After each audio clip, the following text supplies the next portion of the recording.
No matter what I do, I can't get my mind off of it. It's 2022 and kickers are still costing Alabama football games. I thought I heard you in here. What's going on, man? Hold on, whoa. How's being bald treating you? First things first. And by the way, you care if I jump in and play some pool with you? Yeah, man, you can play. I don't mind. I am solid. Yeah, I hit a solid in, so you're going to have to be stripes. And being bald, honestly, I kind of like it. It ain't too bad. All right, we'll see what we got here. But hey, how you feeling, though? It's been nearly a week since the games. You still down about it? You over it? What's going on in your mind? Oh, yeah, too. Can you pass me that truck, by the way? Appreciate it, man. Yeah, no problem, man. And to be honest, I'd be straight up lying to you if I said I'm completely over this L. It's probably going to take me 17 to 20 business days to get over it. But I also firmly believe this. Sometimes you need an L like that. Sometimes you need a bad loss, not only to humble your team, but to reignite them. I said it before and I'm going to say it again. This is either going to make Alabama this season or it's going to break them. I also believe a lot of good's going to come out of this loss. I agree. But here's another question for you. If Alabama does make it to the SEC championship and they play either Georgia or Tennessee, do you think they're going to win that game? Do you think they can get back into the playoffs? I have a entirely different view on that from everybody else. I get it, Bama fans. Everyone's talking about, oh, if we run the table, we're going to get in. Who we're going to play, Tennessee or Georgia, and blah, blah, blah, Joe Schmo, and all that bull crap. But to me, I don't like to look that far ahead in life. I really don't. I like to live in the present. Take it one simple week at a time. And here's all I'm going to say about it. Win, and we're in. It starts with Mississippi State. There's no reason to talk about LSU, Ole Miss, Auburn, the SEC championship, because none of that matters. The only thing that matters right now is Mississippi State. Win and we're in. It's as simple as that. This is the Week 8 preview. Let's get into it.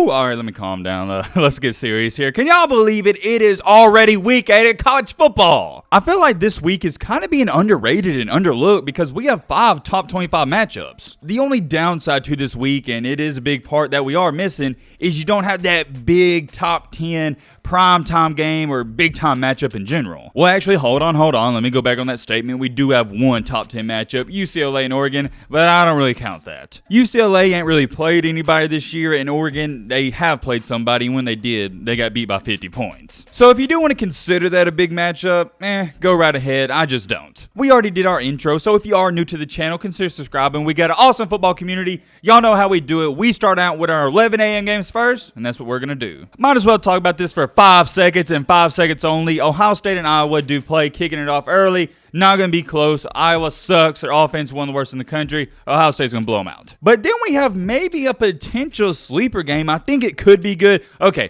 this is either going to go two ways. It's going to be really close and down to the wire, or Clemson's going to blow them out. We got 14th-ranked Syracuse and number 5 Clemson. Oh, snap. I didn't even know this. Both teams are undefeated. Clemson 7-0, Syracuse 6-0. But we all sadly know this. They play in the weak and embarrassing soft conference of the ACC. If your name's not Clemson, I don't think you're a great team. They're currently favored by about 14 points. Clemson and Ohio State are in the same boat as me. Are they great teams? Yes, we all know that. But it's hard to justify and validate just how great they are because they haven't played anybody. That's my problem with Clemson, and I want to believe in DJ Ugabadoogie. He's played good up to this point, but he also hasn't played competition. Here's something to pay attention to. If this game is going to be close, Syracuse quarterback Garrett Schrader, I believe he formerly played at Mississippi State. Correct me if I'm wrong on that in the comment section. He could change the game. It's just hard for me to pick against Clemson. Syracuse, you had a good Cinderella run, but it's over. Moving on down here to our 2:30 games. It starts to get a little better. Starting it off with this one, nobody's talking about it. Ole Miss and LSU. LSU is one of those teams where they've had their ups and they've had their downs. They could easily be 6-1. They're hosting number 7th ranked Ole Miss. Ole Miss is the top 10 team, yet LSU is favored at home by 2.5 points. And may I remind some of y'all, LSU was favored against Tennessee, and Tennessee blew them out of the water. Last time I thought Tennessee going into LSU could have been a trap game.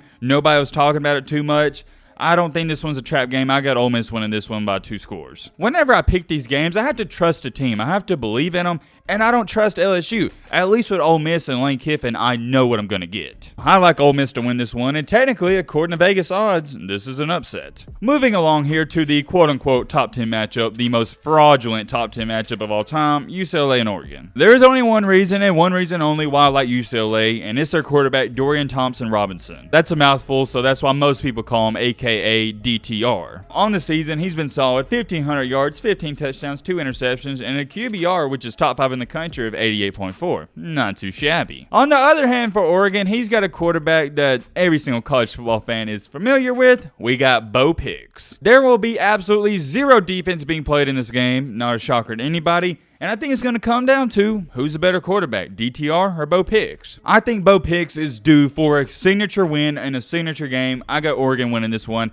and I don't think it's going to be close. Oregon is a 6-point favorite. I got Oregon by about 10. Here's a game that intrigues me a lot, though, just because of Texas' quarterback situation. We got Quinn Ewers versus Oklahoma State. I don't really care about Oklahoma State. I just want to see how Ewers is going to play, and I'm just being honest. If you haven't seen him play, that kid is must-see TV. He may bring Texas back to their glory days. Not this year, but maybe next year. However, I have to remind some of y'all, and we've already talked about this, if Texas does run the table, I think they have a decent shot of possibly somehow sneaking into the playoff. That's too far down the road. They got to focus on this week's matchup with Oklahoma State. I know what everybody's going to bring up. Yo, Matt, last week Texas almost lost and probably should have lost to Iowa State, a terrible team. I know, but I've said this all year long. Texas, for some reason, they always play up to competition and they always play down to it. That's been the remedy of Texas the past 5 to 10 years, and I don't see it changing here. I think Texas is going to come out looking for vengeance, looking for blood, and they're going to win. Oh yeah, might as well talk about this one for a millisecond before I get into the Bama one. We got K-State versus TCU, a top 20 matchup. TCU's been rolling. This one's simple to me. You got to pick the hot hand. I got Max Duggan and the Horned Frogs. Alrighty, last but not least, I saved the best for last. The team coming off of the terrible loss, the heartbreaking loss. It was painful to watch. It's a hard pill to swallow. We got Bama versus Mississippi State. This is a 6 p.m. kickoff. Currently, as to where it stands, Bama is a 21-point favorite. I don't expect that line to change. May go up to 22, may go down to 20. It's going to be around that area. Mississippi State is a sneaky good team because of their offense. Mike Leach, he's an offensive mastermind.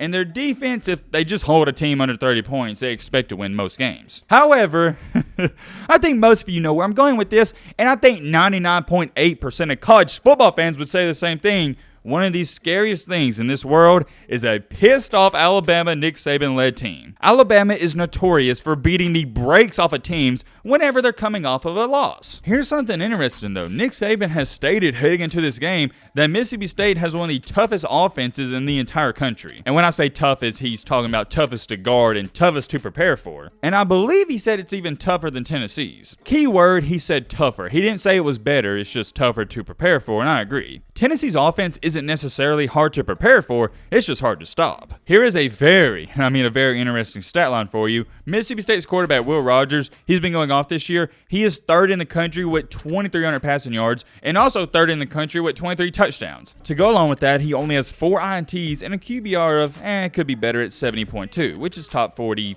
5-ish, yeah. Similar to Alabama, Mississippi State is also coming off of a brutal loss to Kentucky. This one isn't so much of, I don't believe in Mississippi State, it's more so of Alabama coming off of a loss. We know how this story goes. I don't think anyone in the country in their right mind is picking Mississippi State to win this game, and I'm not either. I got Alabama win this one. I don't know if they'll cover the spread, which is 21 points. I think that is kind of high. I think it should be at about 16 or 17, but I think they're going to win it by at least 2 touchdowns. Big bounce back game for Alabama, and yeah, that's all there is to it. I know this was a short one, but I don't want to talk too much in these previews. I want to make them about 8-10 minutes, so let me know if y'all like that better than a 30-minute video. I am curious about that because I want to make content you guys want to see. Let me know your thoughts down below, and it's going to be an awesome weekend of college football. I'm so excited. And yeah, what obviously